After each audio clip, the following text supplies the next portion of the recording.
All right, welcome back, everybody. I just got back from my work trip literally a few hours ago. It has been all hands on deck since I got home dealing with vehicle stuff, and it is now, what is it? 6:40 on November 15th, Saturday. Jake, my son, is in the garage helping me. We're kind of in the home stretch of trying to get the last minute stuff done up there because tomorrow, which is when I think this video is going to come out and y'all are going to see it, I'm having that guest help show up and we are going to attempt to rivet this fuselage, or at least see how far we get on it. But before then, I got the brake lines in from TS Flight Lines. They're sort of in the fuselage. They're not fully there yet, so we're going to do that. You'll see some of that video as we get those plumbed in and locked in where they're going to go. We got to get a bracket on the fuel pump and the fuel filter housing. I need to shorten a fuel line, and then we need to skin this whole thing up with Clecos on the front and get it happy. And then it's just a matter of cleaning up and getting ready for tomorrow's riveting. Anyways, this will be a fairly short one. Hope you all enjoy it, and as always, voiceover Tim will tell you what does or does not happen.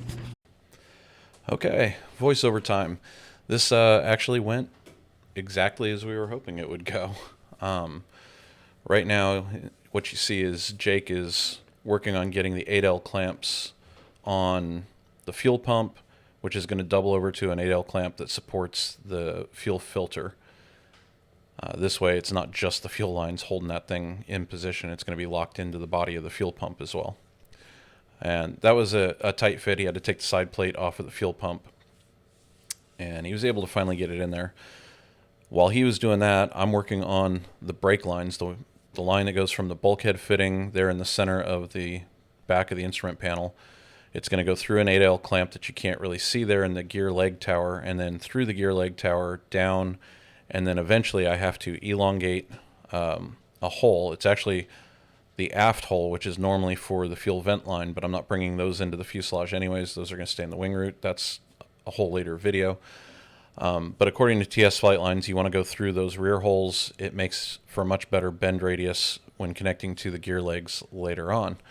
So that's what I'm doing. And according to them, you need to elongate the hole. You also need to make the hole slightly bigger so that the finished fitting on that line will fit through it.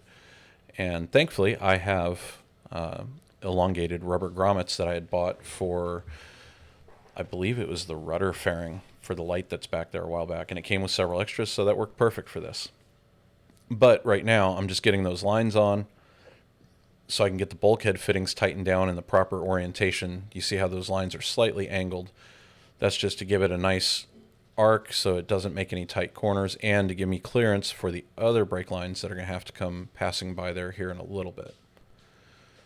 Another task, I had to shorten the fuel return line. I didn't have the actual bulkhead fitting in there when I mocked it up. I just had a regular fuel fitting, and the bulkhead fitting is much longer. So had to cut my pretty line, straighten out the bend so I could get the collar further back so I could get a flare on it. There's the flaring tool. If you don't have that Rolock flaring tool, highly recommended. That thing makes beautiful flares almost every time. And now I'm just fidgeting with getting it bent back the way it needs to be without damaging anything, and get the line reconnected. You can also see the other two brake lines now in front of me. Those are coming from the brake reservoir that's installed on the firewall.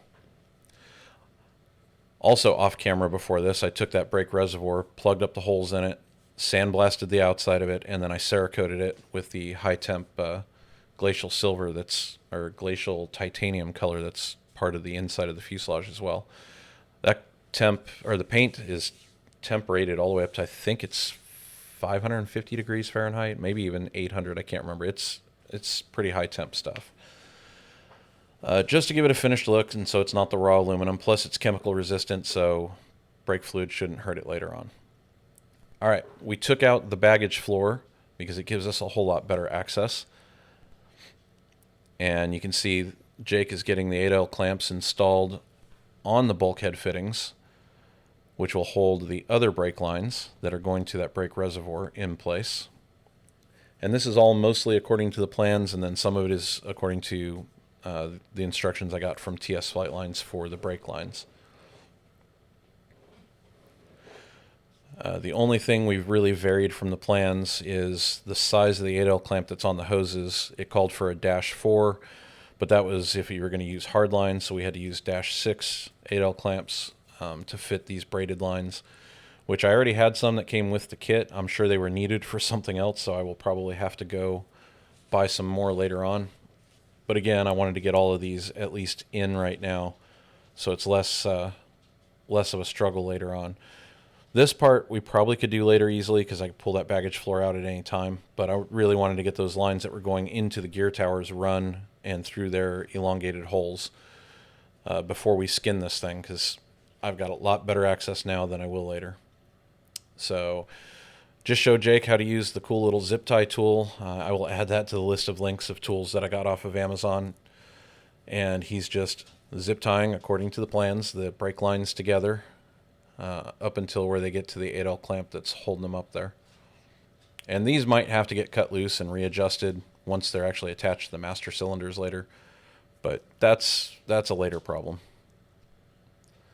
For now, it's going to keep them nice and together and out of the way. And now I am finishing working on elongating those holes and getting them all cleaned out.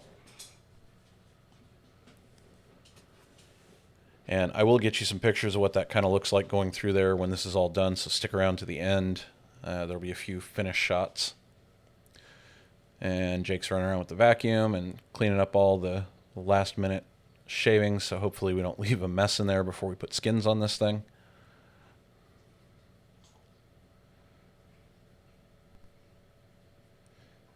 And I know I still have that cover plate on around the fuel valve. That's going to come off before we start riveting. I just left it on there for right now.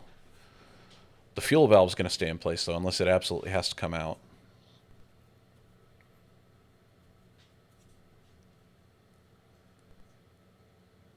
Things are getting real. So last bit that we're doing for, or that we did do for this evening, is to get this left skin on, since everything over there is done and buttoned up. And decided to start at the middle. I think that's a better way to go because this has an arc to it. I think if you cleco those middle ones on and then you can kind of bow it out from either side there, I think it works a lot better. If you start at the top or the bottom, then you're trying to curve it down around the whole thing, and that's just kind of a pain. We did run into one problem. That aft edge didn't want to line up, so I had to uncleco part of the middle so we could get it lined up and then kind of go back. So the front two skins are very, very finicky. There's so much going on with so many different plates and parts and longerons, and it takes a lot of finagling to get it back on there exactly the way it's supposed to go. And part of what you see me messing with up front is the front part where it goes through the skin, and then it goes through the longeron, then it goes through the brace that's on the firewall. It's a lot of stuff that has to line up and go through at the same point, and I was just trying to make sure I was actually getting the clecos all the way through all those pieces. And that's why you see me add so many extras right there. I just want to make sure they all stay locked in where they need to go.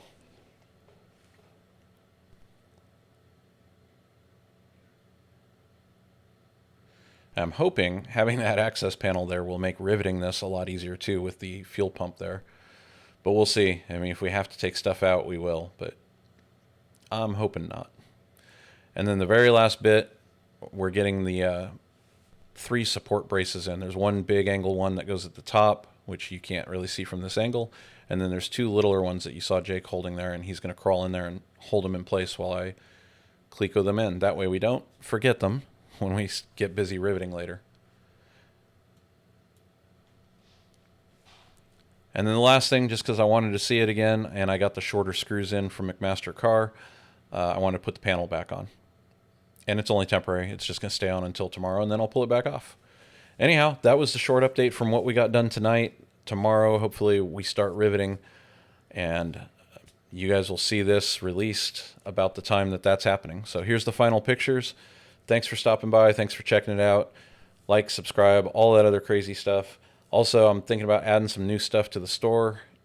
Stick around for that. I'll make an announcement in the next video about that. I will see you all on the next one.